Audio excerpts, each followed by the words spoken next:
بسم اللہ الرحمن الرحیم، اللہم صلی علی محمد وعلی محمد وعجل اللہ تعالیٰ فرج الشریف۔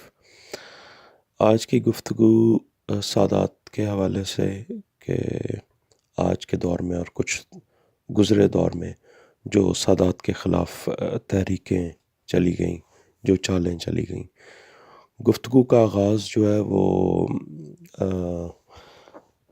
رسول پاک صلی اللہ علیہ وآلہ وسلم کی کچھ احادیث سے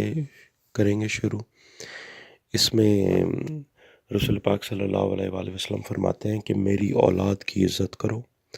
اگر نیک ہوں تو اللہ کے لیے، اگر بد ہوں تو میرے لیے۔ یعنی سادات کی عزت کرنا واجب ہے، اور اگر سادات کو حقیر سمجھا جائے یا توہین و تذلیل کی جائے تو نقصان ہوگا۔ اس کو شیخ صدوق نے بھی نقل کیا، اور اس کے علاوہ مختلف کتب میں یہ موجود ہے، جس میں اعمالی شیخ صدوق جو ہے نا وہ مستند ترین کتاب ہے۔ اس کے علاوہ رسول اللہ صلی اللہ علیہ وآلہ وسلم نے فرمایا کہ جب میں مقام محمود پر کھڑا ہوں گا تو میں اپنی امت کے ان افراد کی شفاعت کروں گا جنہوں نے گناہان کبیرہ کیے ہوئے ہوں گے، مگر اللہ کی قسم میں ان لوگوں کی شفاعت نہیں کروں گا جنہوں نے میری اولاد کو اذیت دی ہوگی۔ یہ شیخ صدوق نے جو کتاب لکھی ہے من لا یعذر الفقیہ، جو حدیث معصومین کے مطابق ہے، اس کی جلد 2 میں یہ حدیث موجود ہے رسول اللہ صلی اللہ علیہ وآلہ وسلم کی۔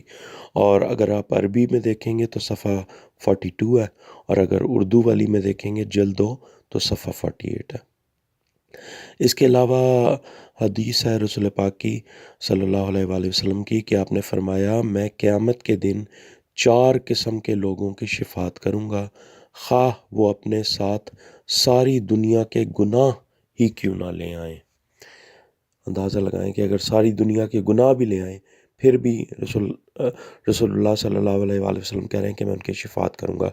کون سے ہیں وہ شخص 4؟ نمبر 1، وہ شخص جو میری اولاد کی نصرت و مدد کرے۔ نمبر 2، وہ شخص جو میری اولاد کی تنگ دستی میں اس کے لیے اپنا مال خرچ کرے۔ نمبر 3، وہ شخص جس نے اپنی زبان و دل سے میری اولاد سے محبت کی۔ نمبر 4، وہ شخص جس نے میری اولاد کی حاجت روائی کی کوشش کی جب لوگ اسے چھوڑ دیں۔ یہ کتاب ہے من لا یعذر الفقیہ، جلد 2 صفحہ 42 عربی، اور اس کے اردو ترجمے میں صفحہ 48، اور یہ حدیث نمبر 1726 ہے من لا یعذر الفقیہ کی۔ اب اگر ہم گفتگو کریں کہ توہین سادات میں جو چالیں چلی گئی ہیں پچھلے زمانوں میں اور آج کے زمانوں میں، ان کا اگر ذکر کیا جائے تو سب سے جو پہلی چال چلی گئی وہ کیا تھی کہ سادات کے مورث معظم جناب امیر المومنین علی ابن ابی طالب علیہ السلام کو خلافت ظاہری سے محروم کر دیا گیا، حالانکہ رسول اللہ صلی اللہ علیہ وآلہ وسلم غدیر خم کے مقام پر بحکم اللہ لاکھوں کے مجمع کے سامنے انہیں اپنا خلیفہ اور جانشین بنا چکے تھے۔ دوسری چال کیا چلی گئی کہ سادات کی معظمہ جناب سیدہ زہرا علیہ السلام اللہم صلی علی محمد وعلی محمد وعجل فرجہم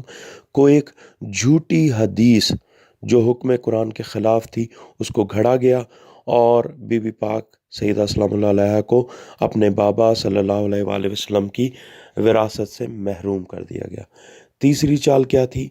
فدق چھین کر ہی اکتفا نہیں کیا، بلکہ خمس جو بطور شاہی خراج سادات یعنی رائلٹی سادات کی،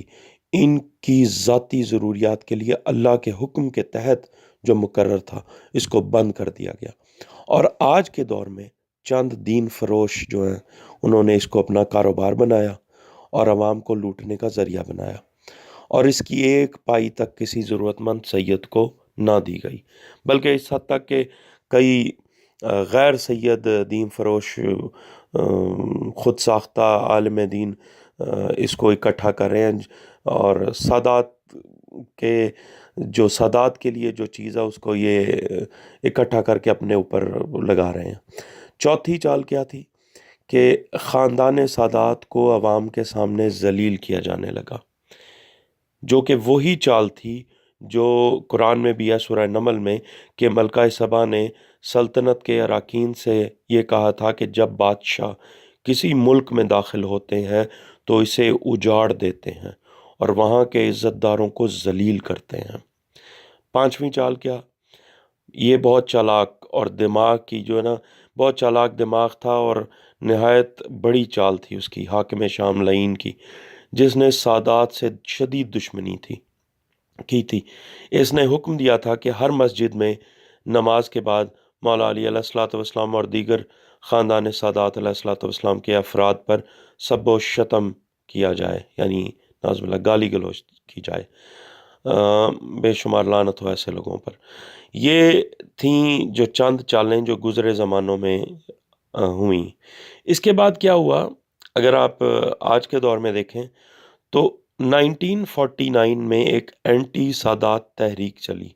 پوری یعنی ہندوستان، پاک و ہند میں، اور یہ خیر صرف ادھر تک ہی محدود نہیں تھی، یہ کافی بڑی تحریک تھی۔ اس میں ایک روزنامہ احسان ہے لاہور میں جو شروع ہوا، اس میں جو ہے نا لکھا گیا کہ ہر قوم کا شخص اپنے نام کے ساتھ السید لکھا کرے۔ اسی تحریک کا اثر ہے جو آج کے دور میں لوگ غیر سادات کو بھی سید کہہ کر مخاطب کرتے ہیں۔ آپ اپنے اطراف دیکھیں، کئی غیر سادات کو جب مخاطب کرتے ہیں،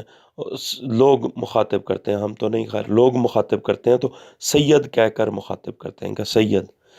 تو یہ اسی تحریک کا اثر ہے کہ غیر سادات کو بھی سید کہہ کر بلایا جا رہا ہے۔ یہ تحریک اس لیے شروع کی گئی تھی کہ بعض لوگ جو بدقسمتی سے سادات کے علاوہ جو ذاتوں میں سے تھے، کچھ دھوبی نائی تیلی وغیرہ تھے، وہ پڑھ لکھ گئے یا ویسے ہی جوڑ توڑ کر کے دولت کما لی۔ یہ بد لوگ جو تھے، ان میں سے ضروری نہیں کہ وہ سبھی ایسے برے ہوں، لیکن ان میں سے جو بد لوگ تھے انہوں نے یہ دولت کما لی۔ انہیں یہ بات ناپسند تھی کہ دولت ان کے پاس ہو، ہنر ان کے پاس ہو، جوڑ توڑ داؤ پیچ وہ سارے جانتے ہوں، حکام تک ان کی رسائی ہو، لیکن کچھ لوگ جو ہے نا، کچھ لوگ غریب اور سادہ لوگوں کا احترام صرف اس لیے کریں کہ وہ سادہ لوگ، وہ غریب لوگ سید ہیں۔ ان کو یہ بات بہت تکلیف دے تھی، جس کی وجہ سے یہ تحریک نے زور پکڑا، اور آج آپ دیکھیں اپنے اطراف لوگ ایک دوسرے کو بلا جواز سید سید کہہ کے بلاتے ہیں، یعنی ایک عام تکیہ کلام بن چکا ہے۔ اس کے علاوہ آپ دیکھتے ہوں گے کہ غیر سید سادات جو ہیں، یہ غیر سید جو ہیں، یہ سادات سے منسوب جو ہے نا چیزیں وہ اپنے سے منسوب اپنے اوپر وہ لیے پھرتے ہیں، جس میں ایک سبز چادر جو ہے وہ گلوں میں لٹکائے پھرتے ہیں۔ حالانکہ عراق میں آج بھی جو ہے نا سبز چادر والے کو سید سمجھا جاتا ہے، وہ سید ہی وہ سبز چادر گلے میں لیتا ہے۔ اور بلکہ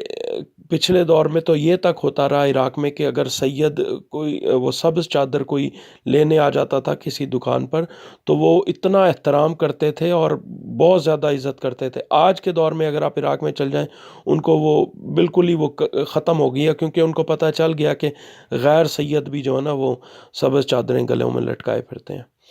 سید بننے کا یہ جو سفر ہے نا، یہ جعفری فقہ جعفریہ سے تعلق رکھنے کی وجہ سے نام کے ساتھ جعفری لگانے سے شروع ہوتا ہے، جو بعد میں السید تک پہنچ جاتا ہے۔ بے شک ان کی اپنی نسل میں نہ ہو، لیکن ان کی بعد کی نسلیں پھر وہ جعفری لکھا گیا پہلی نسل، پھر دوسری نسل نے اس کے ساتھ سید بھی لگا لیتے ہیں۔ بہرحال گفتگو تو بہت طویل ہے، مگر مقصد فقط یہ ہے کہ جس کو اللہ کی طرف سے عزت دی گئی ہو، اس کی عزت کی جائے، اللہ کے ساتھ جنگ نہ کی جائے، اور جس کو اللہ نے سید نہیں بنایا اس کو اللہ کے فیصلے پر اعتراض کر کے خود ساختہ سید بن کر اللہ کی دشمنی مول نہیں لینی چاہیے۔ اور آخر میں صرف جو ہے چند اشعار کہ جو حقیقت پر مبنی ہے کہ جو سیدوں کو اب بھی کمتر ہیں جانتے، جو سیدوں کو اب بھی کمتر ہیں جانتے، غاصب ہیں وہی تو ہاں مولا کے راج تک، کیونکہ جب مولا کا راج ہوگا پھر ان کو پتہ چلے گا کہ کیا ہوا یہ ان کے ساتھ۔ جو سیدوں کو اب بھی کمتر ہیں جانتے، غاصب ہیں وہی تو ہاں مولا کے راج تک، کرتے ہیں امتی جو سید کا احترام، کرتے ہیں امتی جو سید کا احترام، جرار ہیں وہ بندے مولا کے آج تک۔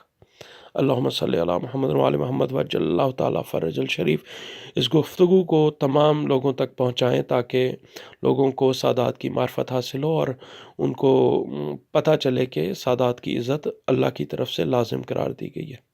اور حدیث رسول کے مطابق ان کی عزت، یہ شفاعت انہی لوگوں کی ہوگی جو سادات کو عزت دیتے ہیں۔ اللہم صلی علی محمد و علی محمد وجل اللہ تعالیٰ فرج الشریف۔